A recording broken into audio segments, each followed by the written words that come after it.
안녕하십니까.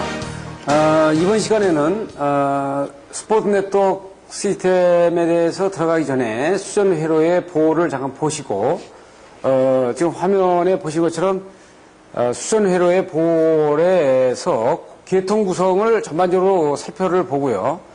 그래서 계통 구성상에 대한 특징과 내용들을 살펴보고 여기에서 이제 그 한 항목인 스포츠 네트워크 시스템을 보도록 이렇게 하겠습니다. 그래서 그 계통 구성을 먼저 자세하게 들여다보는 것이 먼저 스포츠 네트워크라든지 루프라든지 이런 부분들을 볼 수 있는 부분이기 때문에 계통 구성을 먼저 여러분들하고 살펴보도록 하겠습니다. 제가 이제 이 테이프를 출시하는 과정에서 상당히 많은 전화를 받아요. 그러니까 무슨 전화를 받냐면은 여러분들이 이 테이프만 보면 기술사를 공부 다 하는 거냐?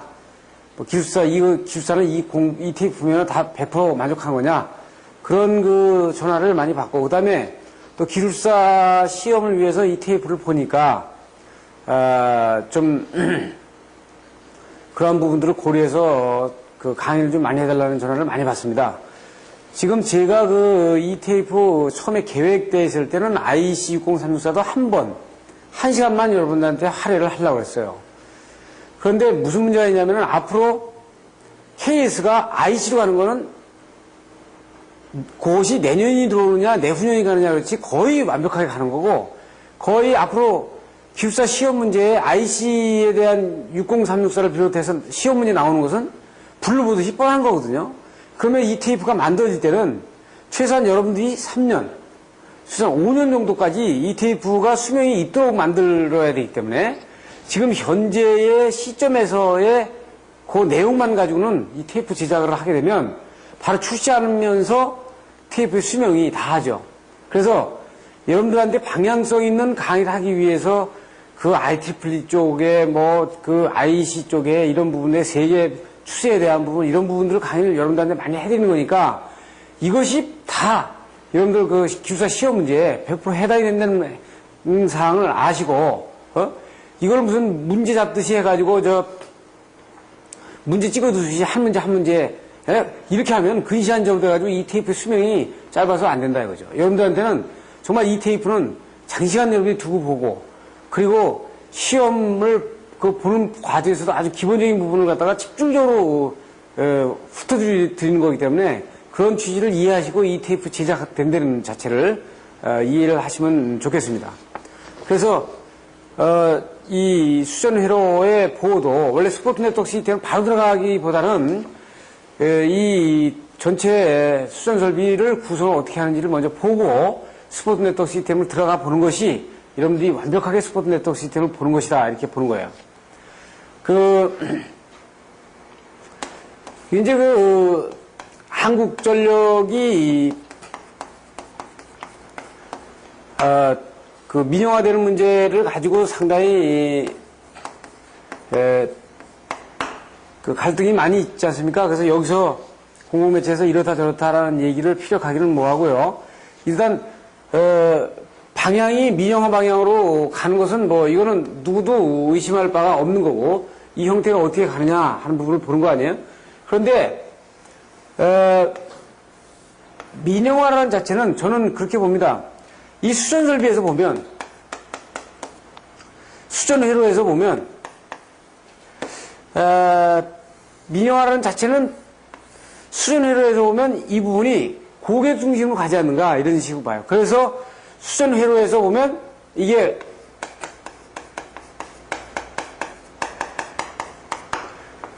고객 중심. 그러니까 한전에서의 그 수전 회로의 계통 구성이 한전에서의 유지 관리하고 관리하기 좋은 중심이 아니고 이 고객이 어떻게 하면 편리하게 받겠느냐 하는 중심으로 가지 않느냐는 얘기예요. 그렇게 되면 지금 이 수전 회로가 상당히 다양화된다 이거야. 제가 일본에 84년도, 85년도 이때 치안본부 청사 때문에 제가 방문을 해서 이 스포츠 네트워크 시스템을 집중적으로 도입을 하려고 지금으로부터 벌써 15년 전에 제가 일본을 방문해가지고 그 외무부를 통해 가지고 일본 경시청의 도움을 받아서 그 일본의 주요 그 설비에 대한 그 수전 설비를 제가 직접 지하실에 가서 변조실에 가서 전부 다 파악하는 그런 기회를 가지고 한번 가졌어요. 그러니까 아마 여러분들이 일본을 많이 가서도 많이 업무적으로 가더라도 그 건물의 수전 설비를 보는 거는 그렇게 극히 그게 쉬운 일은 아닐 겁니다. 그래서 제가 거의 20여 군데를 그때 조사를 했는데 20여 군데 중에서 한 50%가 스포트 네트워크를 받고 있었어요. 근데 놀랍게도 스포트 네트워크 시스템이 고압만 받는 것이 아니고 저압 스포트 네트워크가 상당히 많더라고요. 에? 그래서 이렇게 그때 이거를 우리가 좀 도입을 시키려고, 왜냐하면 그때에 지금 경찰청입니다만 경찰청사라든지 뭐 그 정부 주요 기관의 정부 기관은 다른 데도 마찬가지겠습니다만 정말 순간정전이 일어나게 되면 엄청난 문제가 야기되거든요. 그래서 그 내용은 여기서 구체적으로 다 말씀드릴 수 없지만 일단 순간정전이 되면 엄청난 국가적인 문제가 나오기 때문에 이걸 스포트 네트워크 시스템을 받아보려고 검토를 하기 위해서 제가 갔었어요. 가서 검토를 해보니까 우리는 지금도 스포트 네트워크 시스템을 지금 어떻게 보면 받지 못하고 있는 거나 마찬가지거든요. 대전청사 쪽에 한 군데지, 그것도 엄격한 의미를 보면 완벽한 스포트 네트워크 시스템이냐라고 물어본다면 그것도 또 좀 약간 캐싱이라고요. 그래서 스포트 네트워크 시스템에 대한 형태만을 띄웠지 조금 문제가 있다. 그런 15년 전에 어떻게 했어요? 그것은 뭐냐면 한국전력 측에서는 아마 그럴 겁니다. 이 수전 설비가 간단하면은 관리하기가 좋죠. 관리하기 용이하단 말이에요. 이 수전 설비가, 이 수전 회로가 복잡하면 상당히 관리하기가 이게 문제가 있단 말이에요. 에? 그래서 예를 들어서 지금 그 미국 시스템 같은 경우는 미국은요 수전 계통 구성을 아니 고객 중심이죠. 고객 중심. 고객 중심으로 가 있어요. 그래서 고객 중심으로 가 있기 때문에 미국 NEC에 보게 되면은 NEC는 어떻게 하냐면은 만약에 한 수용가가 용량이 크다. 그러면 우리나라는 뭐 10MVA가 넘으면은 무조건 1호사로 받아야 되는데 용량이 커가지고 나눠야 되겠다. 그러면 수용가가 원하면 나눠줘요. 나눠줘. 이렇게. 나눠서 MOF를 넣어준다는 얘기지. 그러니까 이쪽 보내는 측 입장이 아니고 한 수용가 측에서 나눠달라고 나눠주고, 뭐 수용가가 여러 업체다. 네? 여러 구성으로 되어 있다. 그럼 구성 요소마다 다 나눠줘요. MOF를. 우리나라가 어떻게 있어요? 한 수용가에 하나의 MOF 이외에는 안 되게 돼 있죠. 지금 무슨 얘기냐, 만약에 이게 하나의 건물이면은 여기는 아파트, 여기는 오피스, 여기는 상가. 그러면 이게 밑으로 MOF가 들어오면 한 건물에 MOF 하나란 말이에요. 그러니까 우리는 여기서 이렇게 나눠주는 걸 못 나눠주잖아요. 근데 미국 같은 경우는 이게 사업주에 다르면 상가 따로 넣어주고, 오피스 따로 넣어주고, 아파트 따로 넣어주고, 이렇게 MOF를 따로 넣어준다 이거지, 이렇게. 네? 그러니까 어떻게 편리하겠어요? 아파트는 아파트를 MOF 따로 받아가지고 계산하면 되고, 오피스는 오피스대로 가면, 우리나라는 여기서 받아가지고 다 계산을 따로 해줘야 되죠. 네? 지금 이렇게 8가지, 이걸 7가지 정도로 나눠준단 말이에요. 이렇게 쭉 나눠준다고요. 응? 그래서 그 부분들을 조금 앞으로는 아마 하면 민영화되면 이런 그 수전회로의 구성 계통 구성도 상당히 좀 다양화되지 않는가 이렇게 봅니다. 그런 측면에서 내용을 들여다보시면 되겠어요. 이 내용은 기술계산 핸드북 103-163페이지부터 166페이지까지 된 내용을 먼저 여러분한테 말씀을 드린 겁니다. 자, 그 수전설비 구성은 수전설비의 주요 기기와 대수용가해 같은 경우에 주회로 계통을 가지고 있고요. 그리고 이제 그 별도의 그 방식들이 정해져 있어요.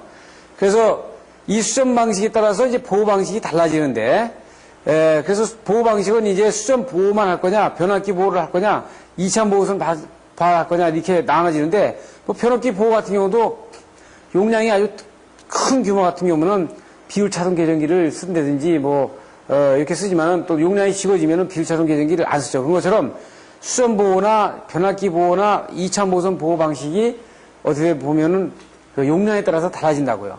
그래서 수전 방식의 분류를 보게 되면은 여기서는 이제 수전 회로와 차단기와 단로기 및 위치에 따라서 결정이 되는데 1회선 수전 방식이냐 2회선 수전 방식이냐 상용 예비 1회선 수전 방식이냐 상용 예비 2회선 수전 방식이냐 병행 2회선 수전 방식이냐 루프 수전이냐 스포트 네트워크 시스템이냐 이렇게 나눠질 수 있다고요.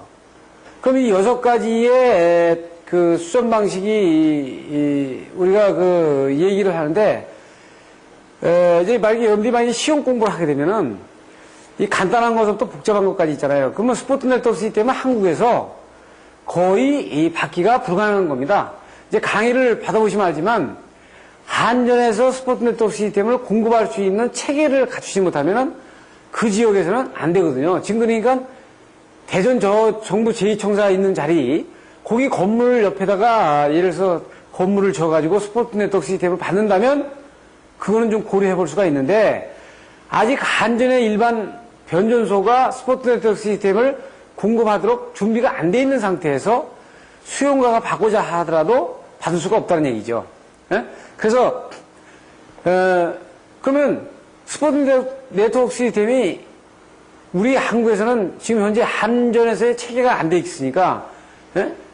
저기 공구전이라든지 이런 걸 만들어져 있지만은 그 배전설비 쪽에 체계가 안 돼 있으니까 지금 할 수가 없는 거거든요. 그러면 시험 문제 나오지 말아야 되는데 이 부분이 가장 그게 기술적인 문제라고 해가지고 그 시험 문제 나오니까 그런 부분에서 됐어요.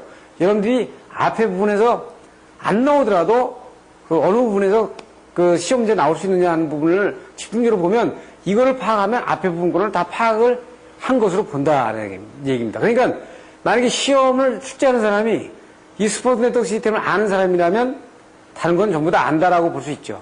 그 수전회로의 그 구성을 보게 되면은 그 수전회로의 구성은 이제 MOF 단까지 보통 이제 MOF 1차 오는 부분까지를 일단 수전회로로 얘기하고 있고요. 이 MOF서부터 2차 메인 TR을 포함해가지고 2차 CB까지의 구성도의 이 구간을 갖다가 변압기 회로로 이렇게 나눠볼 수 있어요. 그 다음에 그 2차 뒤에 부분을 갖다가 이제 2차 모선 회로로 이렇게 나눠볼 수 있습니다. 지금 보신 것처럼 수전 보호 방식은 지금 MOF서부터 1차 CB 방식까지 여기선 변압기 보호는 변압기를 앞뒤로 해가지고 비율 차종 기준게 있는 경우에 변압기 보호 방식으로 그래서 2차 모선 방식은 이렇게 얘기하죠. 그러니까 지금 이 부분과 지금 이 부분은 달리 정의한 게 여기는 이제 그 보호 릴레이를 어떻게 가져가느냐 하는 보호 방식에 대한 부분을 말하는 거고 여기서는 어떻게 있어요? 구간별로 어떤 회로를 어느 구간을 다 치느냐는 얘기예요. 그러니까 메인에서부터 MOF까지는 이제 수전 회로로 치고 2차 CB까지는 이제 변압기 회로로 치고 그 이하를 2차 모선 회로로 치는데 2차 모선 회로의 보호 방식을 어떻게 가져가느냐 변압기 보호 방식을 어떻게 가져가느냐 수전 보호 방식을 어떻게 가져가느냐에 따라서 양쪽으로 다 나눠서 설명을 지금 하고 있어요. 그럼 우리가 항상 많이 쓰는 1회선 수전 방식부터 상용 예비 1회선 수전 방식, 상용 2회선 수전 방식, 루프 수전, 그리고 병행 2회선 스포트 네트워크 수전 회로를 보겠습니다. 지금 항상 기본적인 거지만 여러분들이 이 강의는 처음에 기술사를 처음 하시는 분들 서부터 아주 지금 기술사 공부를 상당히 오랫동안 하신 분들까지 다 포함을 하는 거죠. 기술사 답안지는 여러분들이 이해하는 답안지로서 끝나는 것이 아니고 일단 이 내용들이 전부 다 답안지로 여러분들이 자연스럽게 흘러나와야 되기 때문에 상당히 많은 시간을 들여서 공부를 해야 됩니다. 그래서 우선 기본적인 거지만 간단하게 살펴보기로 하면 지금 일회선 수전 방식은 간단하게 얘기해서 여러분들이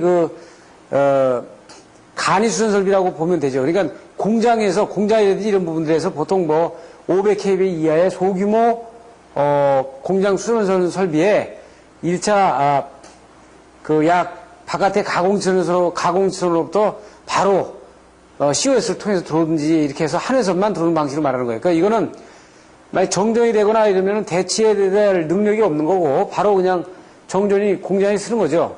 수용가가 쓰는 거예요. 그러니까 소규모에서 이 방법을 쓴다는 얘기예요.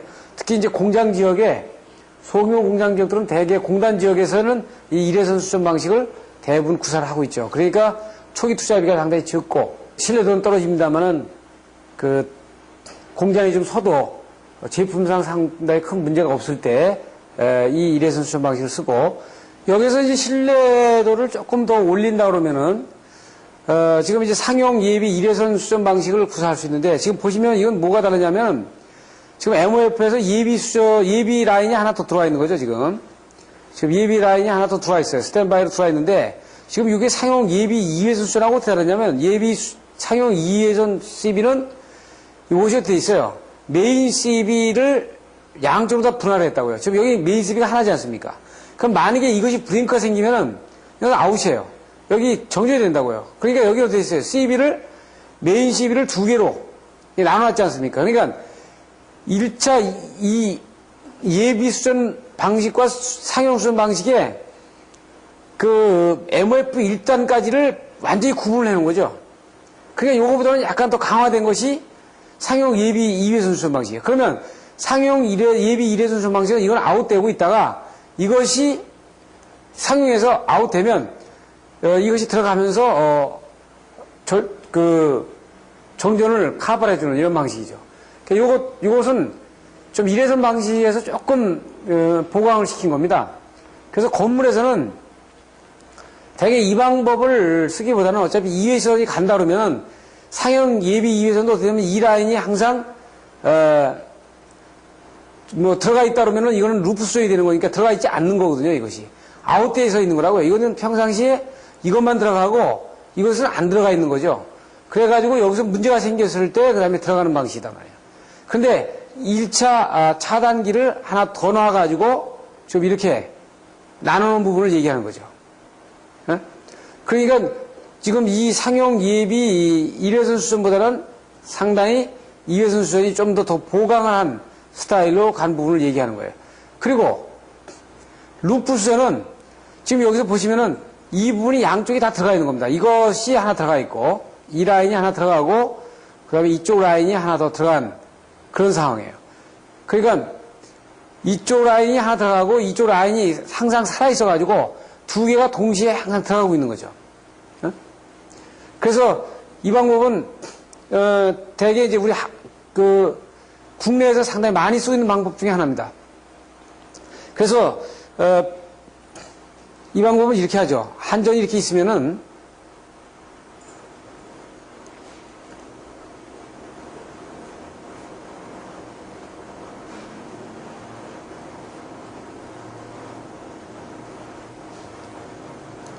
이게 한 변전소에서 1번 수용가, 2번 수용가, 3번, 4번, 5번, 6번 이렇게 들어가 있으면요. 어떻게 돼요? 하나를 끊어놓죠. 이쪽 3번 수용가가 여기까지 이쪽 루프로 받는 거예요. 이쪽 루프로. 이렇게 해서 이렇게 3번 수용가까지 가고 여기를 끊어놓는 겁니다. 끊어놓고 돼 있어요. 이쪽 수용가는 이쪽 루프에서 이렇게 받죠. 받아놓고 여기서 만약에 폴트가 생기면 여기를 붙여가지고 이쪽으로 넘겨주고 만약에 이쪽이 폴트가 생기면은 이쪽을 붙여가지고 이쪽으로 넘겨주는 이런 방법을 쓰는 거예요.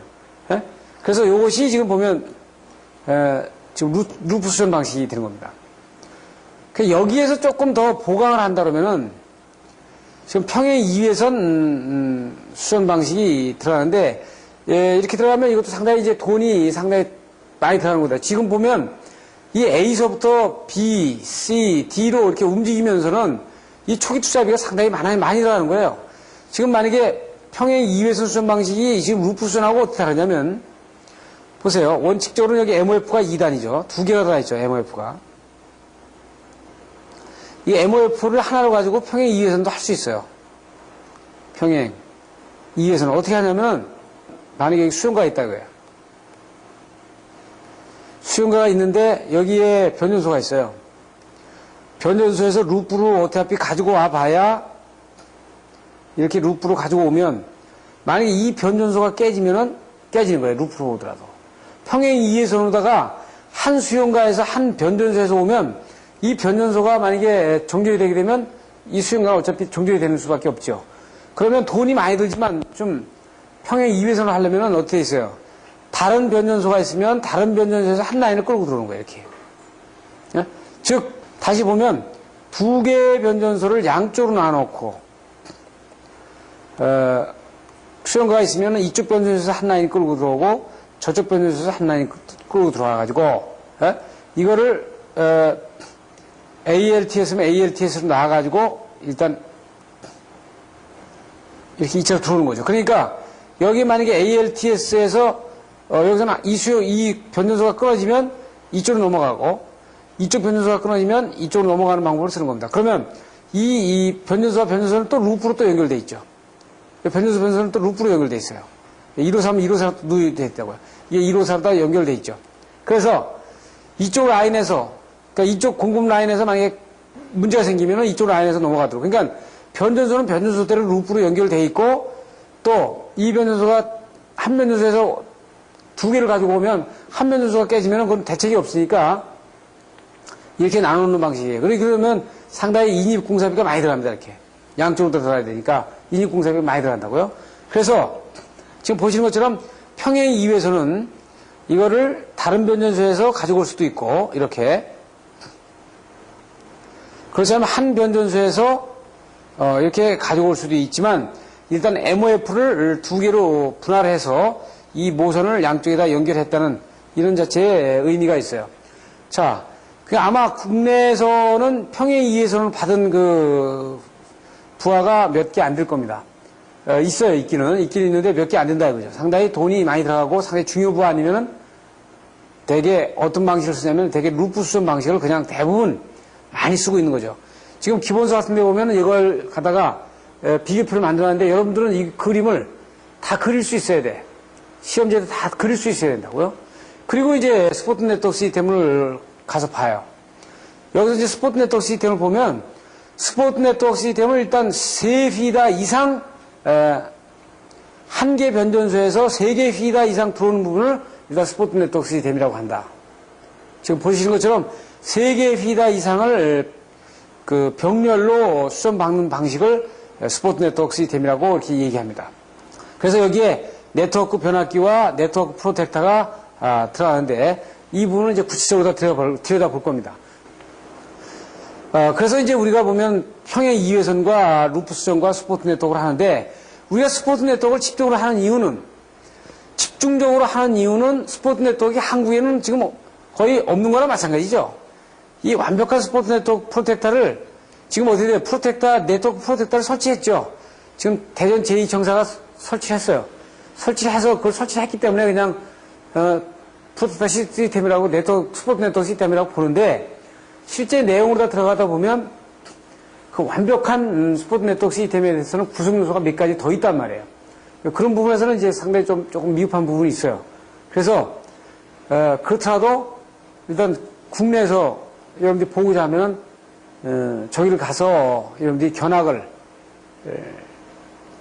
해보는 방법밖에 없다 이렇게 볼 수 있어요.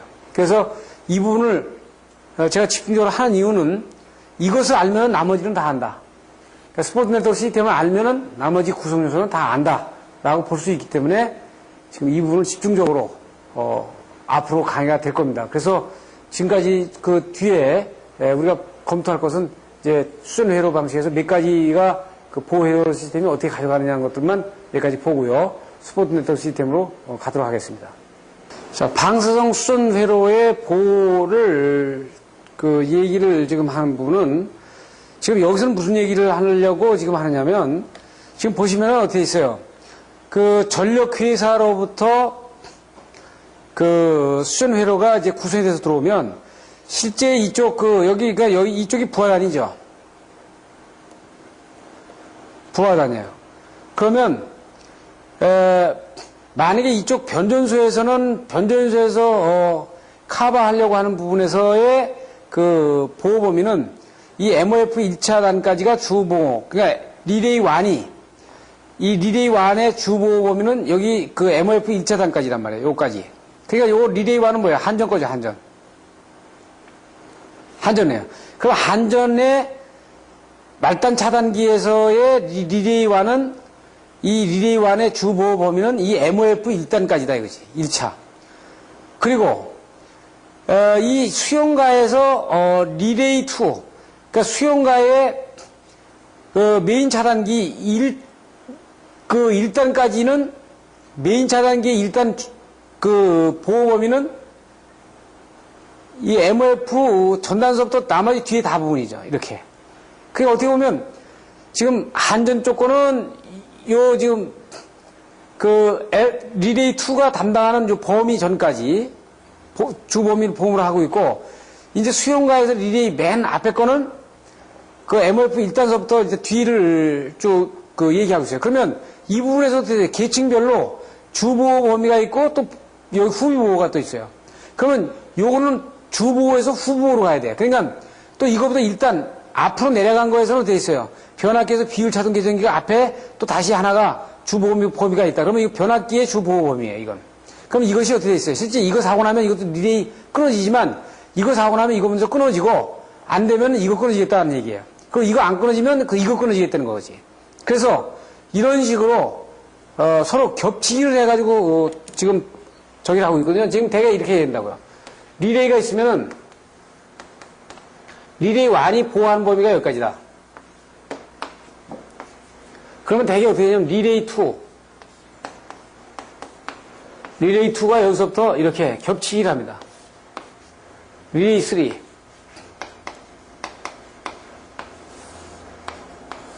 이런 식으로. 네? 그래서 이 겹치는 부분에서 앞에서 먼저 끊어지고 그 다음에 안 되면 이 뒤에 끊어지고, 이 앞에서 먼저 끊어지고 요거에서 안 되면 이것이 끊어지고, 이런 식으로 해가지고 두 번씩 리레이 보호 범위를 또 하는 거예요. 그러니까 이걸 뭐라 그러냐면 대개 이걸 전비 보호라 그러고, 이걸 후위 보호라 그래요.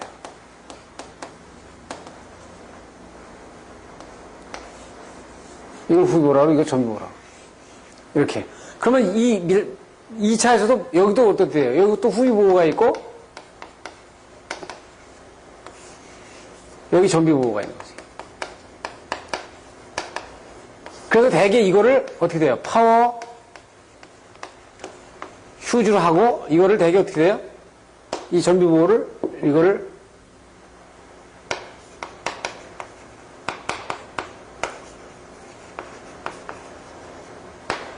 CB라고 한다. 네? 이렇게 얘기했죠. 대개 여기도 마찬가지입니다. 대개 이런 식으로 이루어져요.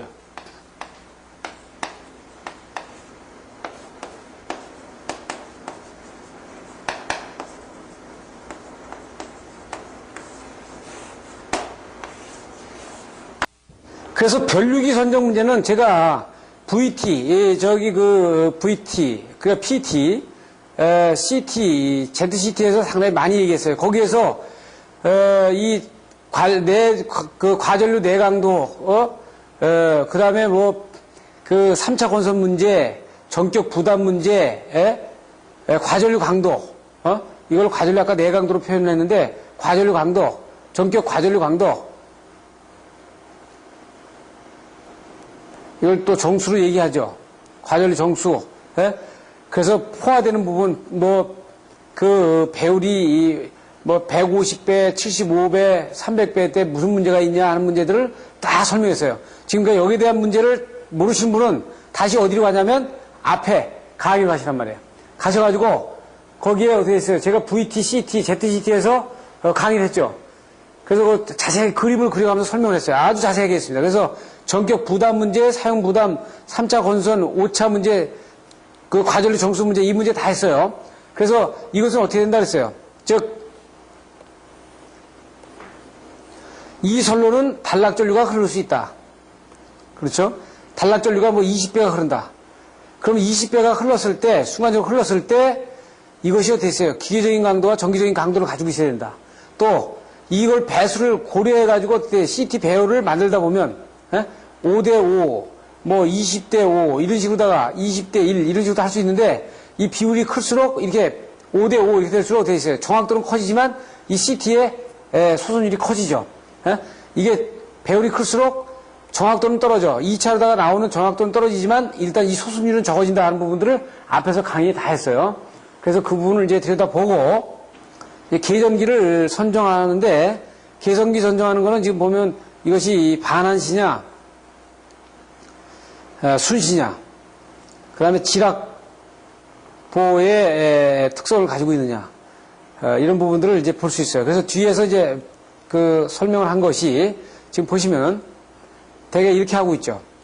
요약해서 설명해 보면 단락보호와 지락보호로 이렇게 나눠져서 볼 수 있어요. 그 지락보호에서는 반드시 순시와 한시가 없어. 이거 없다. 이 구분 요소가 없어요. 잘 보셔야 돼요. 단락보호에서만 순시와 한시가 있다. 이것도 잘 생각이 안 나면 앞에 강의를 다시 들여다봐야 돼요. 그 여러분들 제가 아까도 얘기한 대로 이 강의만 들으면 뭐 기술사 100% 다 됩니까? 아, 이 기술사 뭐 100% 60개, 65개 테이프 가지고 다 될 것 같으면은, 네? 그렇지만 어떻게 되어 있어요? 기본 잡는 데는 확실하단 말이에요. 지금 그러면 의지에서 강의하는 것이 1년 내내 강의를 하는데 제 코스를 들으려면 어떻게 있어요? 아마 여러분들 저한테 강의 들은 것이 1년 반을 다 들어야 되거든요. 1년 반을 들어야 제 강의를 다 듣는단 말이에요. 그러면 1년 6개월을 들어야 제 강의를 다 듣는데 그러면 이제 뭐, 최소 12시간이라고 치면은, 12시간에 1년 6개월이니까 곱하기 18을 하면은, 이것이 216시간 정도 나오잖아요. 네? 그럼 총 1년 6개월에, 216시간 정도가 되는데, 네? 그 여러분들 테이프 이게 몇 시간이에요? 60개, 65개면 65시간. 앞으로 더 만들어지면은 이제 더 플러스가 되겠지만 앞으로 이제 봐서 어차피 계속 우리가 특성적인 저희 부분들은 계속 제가 만들려고 그러는데 65시간인데 65시간 가지고 216시간을 다 커버할 수는 없는 거죠.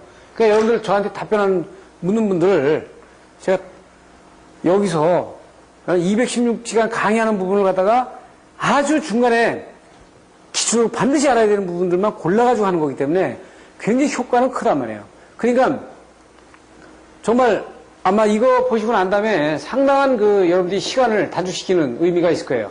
그러니까 이거는 65시간의 의미보다도 상당히 반 이상의 시간을 가져갈 겁니다. 그래서 제가 여기 다시 말씀드린 것처럼 이 부분에 대해서 여러분들이 잘 모르면은 이걸 다시 어디로 가야 돼요? 앞에 가야죠. 앞에 제가 어떻게 했어요? 한류 전력 휴주 얘기할 때 순시와 한시에 대한 얘기, 지락보호에 대한 얘기 다 했잖아요. 그러니까 어떻게 가요? 어떻게 했어요? 생각납니까? 다시 한번 해보면 지금 이런 식으로 한다고 했는데 이게 어떻게 있어요? 10초야 10초. 이 위로 뭐라 그랬어요? 위로. 이건 과부하 보형이요. 밑으로. 여기 단락 영역이라고 그랬지. 그런데 어떻게 된다고 그랬어요? 요것이 제로면은 0.01 세크면은 요것이 어떻게 있어요? 0.03세크 이하는 못 들어온다 그랬지. 에? 그러면 이건 어떻게 했어요? 여기는 과부하 영역에서는 단락 영역에서는 지금 이거 동작 안 한다는 얘기를 했어요. 응? 그러면 여기서 어떻게 보통 0.1초 뭐 0.3초 이런 얘기 한다고요. 그러면 0.1초는 여기고 0.3초는 여기가 되는 거예요. 이 정도 되는 거지. 예를 들어서. 그럼 0.03초 이내는 들어갈 수가 없다 그랬어요. 그럼 이런 식으로 나눠놓고 보면은 단락은 말이에요. 지금 여기서는 어떻게 돼요? 지금 과부하에서는, 여기 과부하에서는 순시고 한시고 없어. 그렇죠? 예? 이게 열동형으로 되는 거니까. 예? 단락에서만 이 순시를 끊을 거냐, 어떤 정한시를 끊을 거냐, 뭐 이런 식의 얘기가 되는 거죠. 지금 여기에서 단락보호는 순시의 변압기 2차 단락전류의 150%의 순시하고요. 한시는 최대 계약 전력의 150%, 110%라고 했죠. 동작값이. 자, 여기 이거 보실까요? 응? 저게 뭐라 했어요? 변압기다. 그럼 이때 변압기 전격을 여기 했지. 변압기 전격. 전격 전류. 단락 전류는 이 뒤로 왔었죠. 이게 지금 파워 휴즈니까 단락 전류는 이렇게 왔었어요. 그러니까 단락 전류의 크기는 여기야.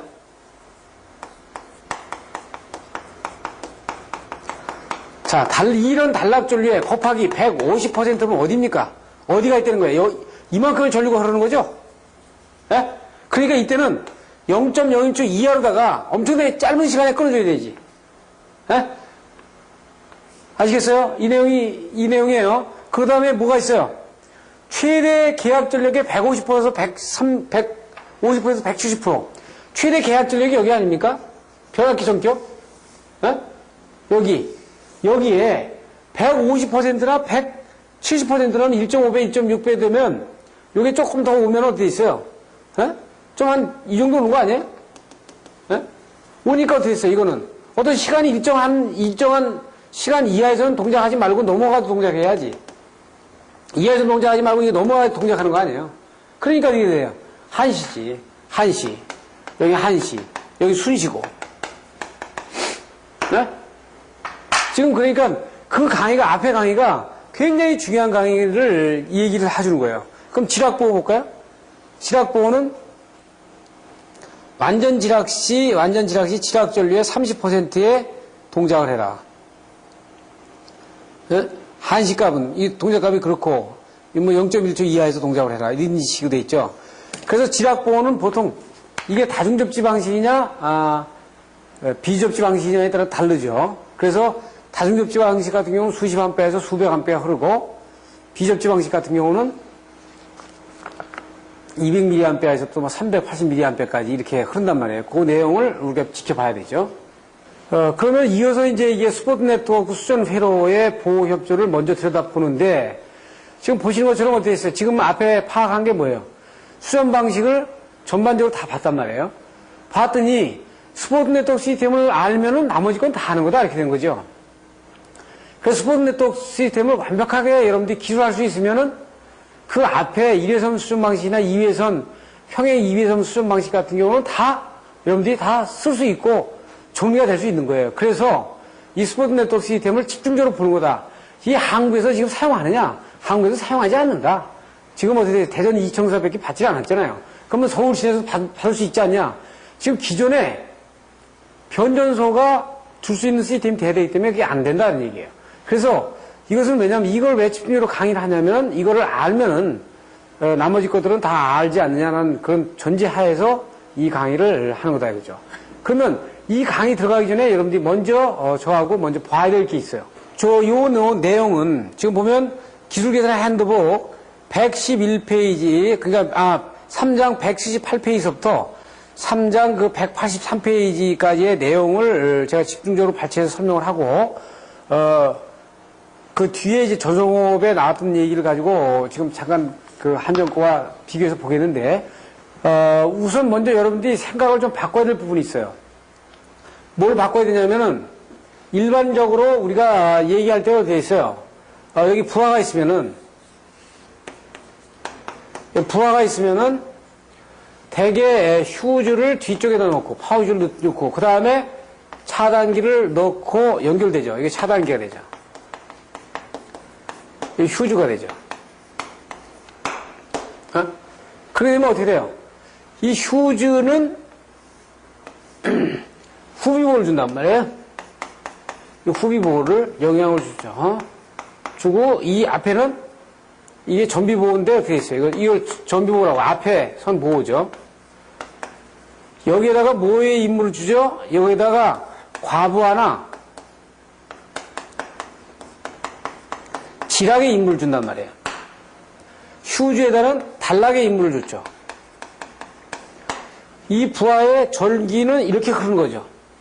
에? 근데 이 부분을 바꿔줄 필요가 있다 이거야. 바꿔줄 필요가 있다. 그래서 이것이 만약에 부하라면 여기가 부하, 위에가 부하고 밑에가 부하고 이렇게 된다고 만약에 치면은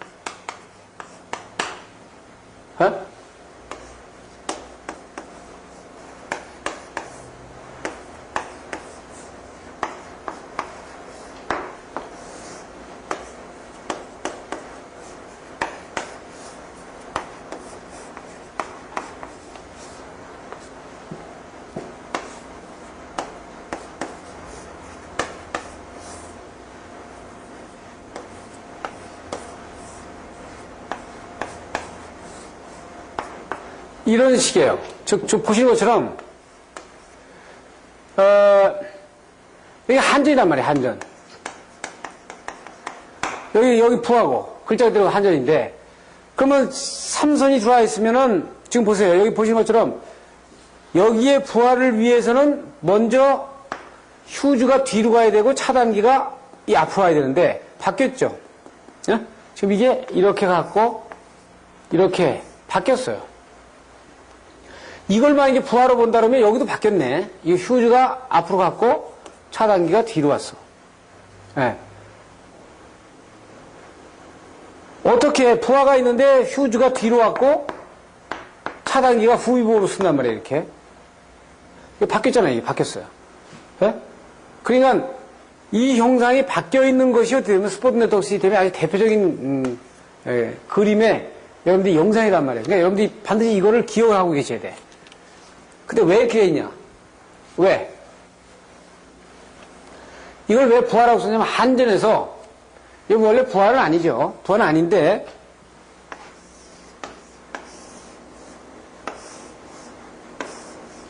여기 만약에 사고가 나게 되면 한전에서 차단기가 끊어질 겁니다. 끊어져서 이쪽으로 지락줄과 흐르지 않도록 만들어주는데 그럼 여기 선로는 차단이 됐는데 이 2차가 같이 연결되어 있으니까 이렇게 해서 이 사고 전류가 이렇게 갈 거예요. 그럴 때 이제 여기가 부하가 되는 거 아닙니까? 지금 여기가 부하가 되는 거죠? 여기 1차 사고 났을 때 이게 부하가 된단 말이죠. 그러면 어떻게 있어요? 이거 끊어줘야 되거든요. 끊어주는데 이 어떻게 돼 있어요? 휴즈가 끊을 수도 있고 차단기가 끊을 수도 있어. 둘 중에 하나. 이게 먼저 끊을 수도 있고 나중에 끊을 수도 있어요. 이게 먼저 끊을 수도 있고 나중에 끊을 수도 있단 말이에요. 그런데 이 역할 부담이 다르기 때문에 예를 들어서 이렇게 봐봐요. 뭐 차단기가 이렇게 있다. 휴즈가 이렇게 있다. 지근 전류일 때는 휴즈 끊을 필요 없잖아. 지근 전류가 흘렀다. 여기 지락이. 지근 전류가 흘렀으면 이거 끊어지는 게 좋죠. 근데 여기 단락사고가 났어 이렇게. 상당히 큰 사고가 났어. 그럴 때 큰 사고 나면 이게 먼저 끊어져야죠. 그러니까 이거 먼저 끊어지는 거야 이게. 아시겠습니까? 그러니까 큰 사고가 나면은 이 휴즈가, 적은 사고가 나면은 차단기가 이렇게 끊어지는 거야.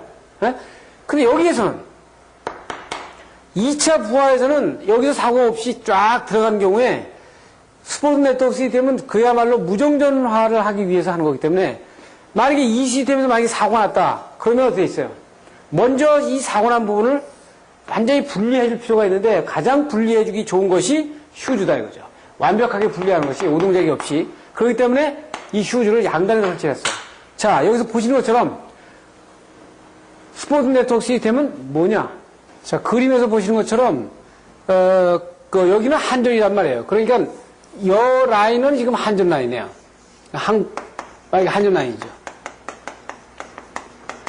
그러면 스포츠 네트워크 시스템에 대한 부분은 여기서부터죠.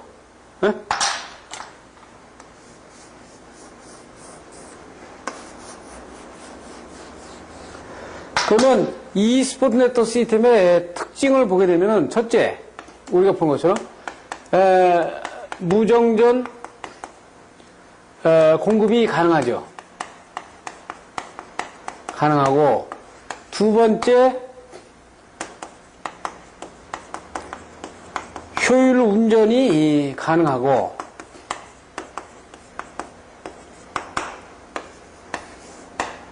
전압 변동률이 적다.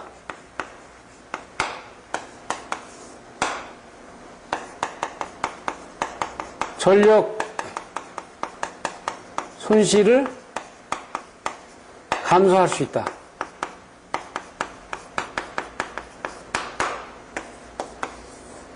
또 부하 증가에 대처할 수 있고, 기기의 이용률을 극대화할 수 있고,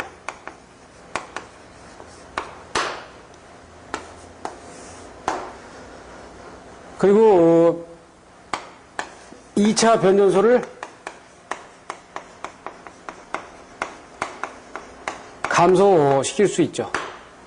근데 그거에 반해서, 이거에 반해가지고 반대로 상당히 어떻게, 첫째, 초기 투자비가 비싸요. 크다. 그 다음에 이 계기의 신뢰성이 아주 고도의 신뢰성이 필요해. 그래서 보호기기의 신뢰성이 아주 고도로 요구되는 거죠.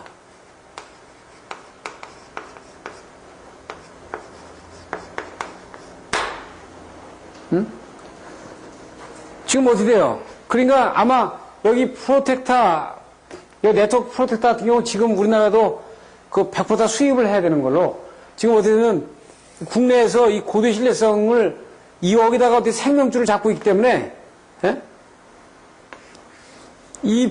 보호기전기가 완벽하게 동작을 안 하게 되면 상당히 문제가 있잖아요. 그래서 이 부분에 해당되는 것이 우리한테 요구가 되는 거예요. 그러면 한전 라인은 지금 어떻게 요구가 되냐? 지금 이제 그러면 수용가에서는 장단점이 이러는데, 한전에서는 이것이 어떤 시스템이 돼야 되냐 이거예요.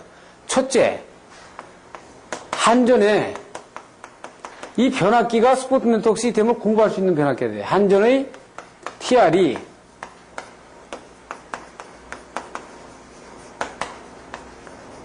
그를 공급할 수 있는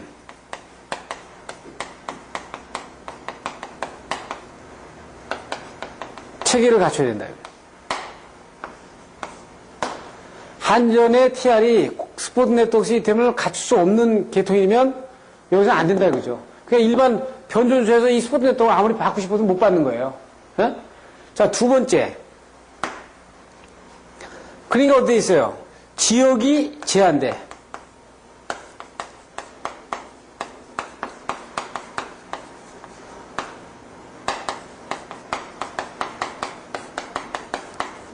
즉, 이 스포트 네트워크 시스템을 공급할 수 있는 지역이 제한된다. 현재로는, 지금 제가 알기로는 지금 현재로는 대전 제2청사에서 보내는 변전소 내가 지금 스포트 네트워크를 줄 수 있는 대로 제가 알고 있어요. 지금 그 이후에 어떻게 되는지 모르겠어요. 그 다음에 세 번째는 현재 스포트 네트워크 시스템의 프로텍터, 스포트 네트워크의 프로텍터는 이 전량 수입을 해야 돼요. 전량 수입 설치해야 됩니다. 그 다음에, 왜냐면 이게 지금 국내에 이 설치되는 데가 몇 군데 안 되는 데를 위해서 이 제품 개발할 이유가 없죠. 지금, 기술이 문제가 아니고. 그리고 네 번째는 뭐 어떤 게 있어요? 이게 이제 공동구를 만약에 한전 공동구를 쓰느냐, 토지개발공사 이 공동구를 쓰느냐에 따라서 달라지는데, 이 공동구의 사용 부분을 여기는 사용 가능한 부분들을 먼저 점검을 해줘야 되고, 그리고 안전공사의 현재로는 안전공사의 그 심의를 초기에 들어가야 돼, 초기에. 그러니까 나중에 불 받을 때 들어가지 않는다 이거죠. 수용 신청을 처음에 하는 과정에 준공을 시켜놓고 수용 신청하기 위해서 안전점검 들어가면서 할 게 아니고 처음부터 들어가야 되는데 상당히 논란의 여지가 많습니다. 왜냐하면 이 부분이 상당히 논란의 여지가 많은 걸로 제가 알고 있어요. 그러니까 우리한테는 이제 제일 먼저 검토할 부분이 이 한전의 제약이 더 크다. 그게 수용가의 제약이 더 큰 게 아니라 한전에서는 수용가에서는 어떻게 있어요? 일단 초기 투자비가 많이 들더라도 이 무정전을 공급을 하겠다. 받고 싶다. 이렇게 되면 이 시스템을 시도할 수 있어요. 그런데 제약이 어디서 오냐면 한전의 그 공급하는 체계가 가능하냐 그렇지 않냐를 봐야 되죠. 그래서 스포트 네트워크 시스템이 아닌 수전 설비가 우리가 지금 배운 것이 어떻게 있어요? 1회선, 수전, 뭐 2회선 여기인데 예비 2회선이냐 뭐 평행 2회선이냐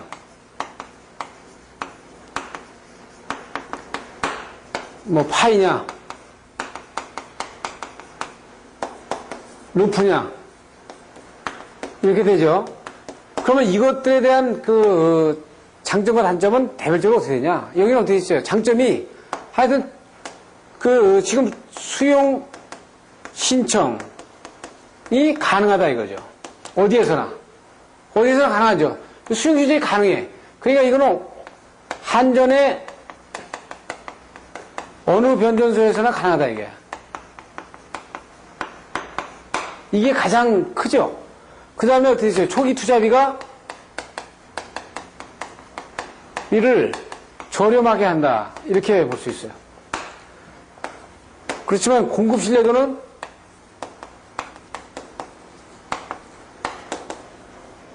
떨어진다 이게.